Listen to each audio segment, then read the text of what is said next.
Well, information about political candidates has never been easier to find. Just Google it. You may not always get the best information, but you can get an answer at least. And Garrett Hake is back with what you asked about our candidates. A lot of questions. I love this tool, Justin. So Google kept track of the top searches for some of the most interesting political races this year, including the race for Senate in Kansas. And turns out voters had a lot of questions about both of these candidates. And the questions about Pat Roberts are really interesting to me because Pat Roberts has been the senator here for 3 terms. And the most asked question was about his voting record. People didn't even know how he was voting. He's been reliably conservative the entire time he's been in the Senate. They also asked about Mitt Romney, one of the big endorsers for Pat Roberts. Romney came to Overland Park about 2 weeks ago, had nothing but nice things to say about Pat Roberts. And they also asked how old he is. Roberts is 78 years old. He's one of the oldest members of the Senate. When it comes to Greg Orman, this guy was almost completely unknown just a few months ago. So a lot of these questions make a lot of sense. People wanted to know about his biography. What did he do? How did he make his money? And how did he get to be in this position?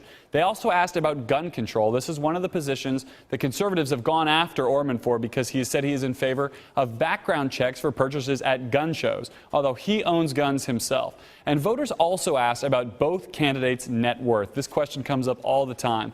Both of these 2 guys are millionaires, but in the case of Greg Orman, he is a millionaire's millionaire, worth somewhere between $21 and $86 million. If he got elected, he'd be one of the richest guys in the Senate.